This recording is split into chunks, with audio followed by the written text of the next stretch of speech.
We come forth not to get you to believe anything.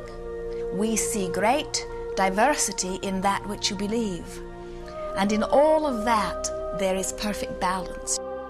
And so we come forth not to alter your beliefs, but to reacquaint you with the eternal laws of the universe. And we are here to express all of that to you in detail. Well, I don't know what you want to call it, massacre on the island of Haiti, in which 24 people confirmed dead after more than 300 heavily armed UN troops carried out a major pre-dawn military raid in Cité Soleil. So what happened was the UN troops, which is supposed to be a peacekeeping force, not something that goes out and actually, you know, does stakeout operations on drugs barons. Yeah. They did this pre-dawn military raid in which they killed 24 innocent people, right? And there's a lot of people looking into this. But what is symbolic is the place where it was. It was in Cité Soleil, which is Sun City, right? Yeah. Gets even weirder. It's one of the poorest communities in Haiti. It's one of the poorest communities in the Northern Hemisphere. It's got endemic AIDS, you know, poverty, everything. People are starving in this place because of the way that it's, essentially it's been crippled by the power structure. Yeah. But basically, it's one of the poorest communities, as I've said, and it's in a place called Port-au-Prince. So it's Prince, Port, Sun City. On the same day the Olympic bid was won. Yeah. So what I'm saying is that symbolically you've got Prince and Sun, and then you've got this thing that I've connected with Prince William. Was this another thing equally like buying into an event with such a negative, horrible event in which the UN massacred loads of people, or 24 people? Its symbolism is right through it, and it gets even worse because basically the UN Colonel Marino suggested that ballistic tests can be done on the dead, and he said records from the Medicine Without Borders shows an influx of civilian casualties starting at 11 a.m. The numbers are on the Wikipedia page, so 11 a.m. brought in. And then you look into Port-au-Prince itself. Port-au-Prince celebrated its independence 200 years ago. I don't know what it celebrated its independence from, because it didn't seem to get any better. But the bicentennial monument that they erected in the independence of Port-au-Prince just so happens to be a pyramid without a capstone and an Olympic flame at the top. Oh, nice. Right. So I don't know what that's saying, but you've got Sun City with a prince and you've got a pyramid with an Olympic flame on the same day the Olympics 2012 bid was won. My that God. doesn't happen. That doesn't happen. You know, it just doesn't happen. Too much in there. This is an urgent message to people of European descent. Due to mass immigration into white nations and within 5 generations, whites will make up only 0.9% of the world's population, thus facing extinction. The ever-decreasing white population in America will be forced northwards and will soon dwindle to a minority. Europe is the ancestral continent of all whites. As these white nations begin to have mass immigration, Muslim and otherwise, Europeans are being compelled out of their continent of origin. Recent statistics show that Sweden will be a majority non-white country in 2050, and fellow Scandinavian countries will follow and are following this same path. We have 1,000 pupils in Swedish school. Yeah. How many are Swedes? 2.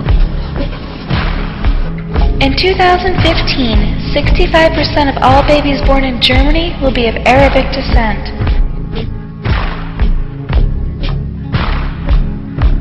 All white nations have massive third world immigration, and due to this, the quality of life is on the decline.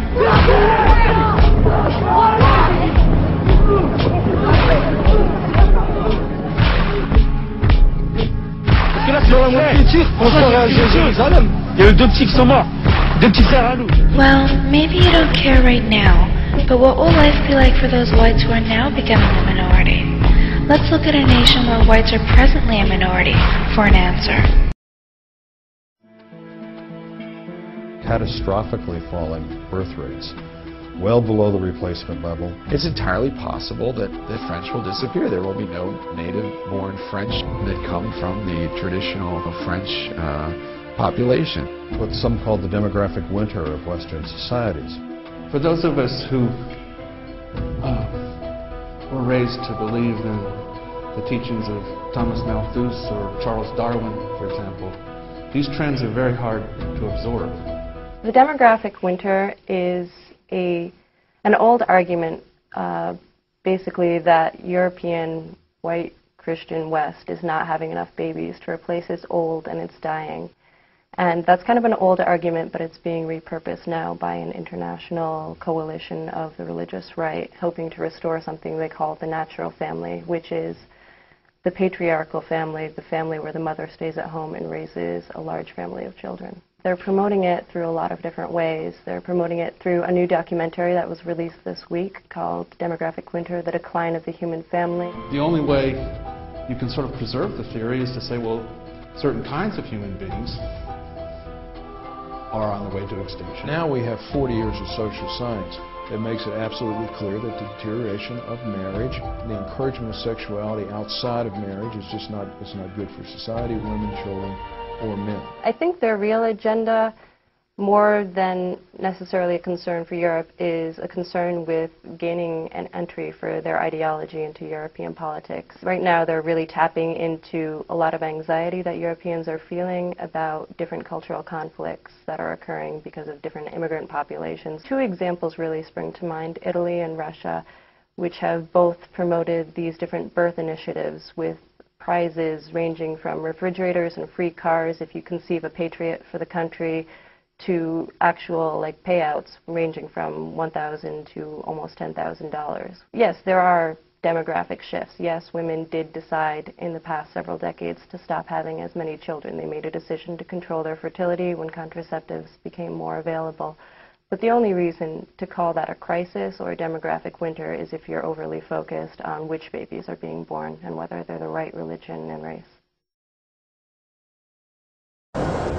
It seems like this entire thing has been a matter of disinformation. Eric Nashlin understands the military. He spent 15 years in the service as a radio engineer. He knows deception. It came to our attention that there was a document, a technical memorandum, I think it was 195 or something like that. And reading right in the front of it, they said that, bottom line, although this is here, it does not constitute publication. It doesn't exist. It basically doesn't exist. So it was kind of like, wow, here's the document that doesn't exist. We're talking several hundred pages of document that, doesn't exist on a project that is completely unclassified and open to the public. We got it through friendly folks in the right spots. But it really lays out, these are notes from a conference that really break down where they were going to use this technology and how this technology was going to be applied. Remember the 100 billion watts debate? Well, for Nick Begich, this document was pay dirt. And in the document that we uncovered, the actual desired level of these researchers is 100 billion watts. And there we're talking something closer to the order of what Bernard Eastlund envisioned. You must be familiar with Technical Memorandum 195, which talks about a desired level of 100 billion watts. Which memorandum? Technical Memorandum 195. I'm not familiar with that number. Well, it's about 600 pages.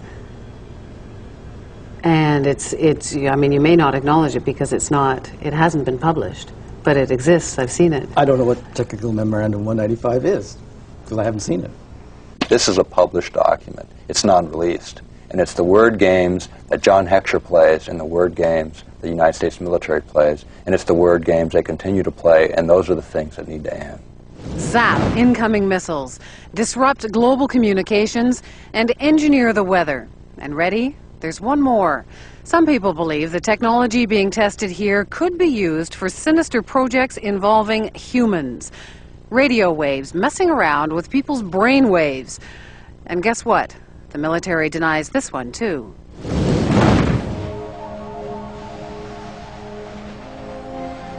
The human mind is subject to being affected by radio frequency energy, and That's what this device is.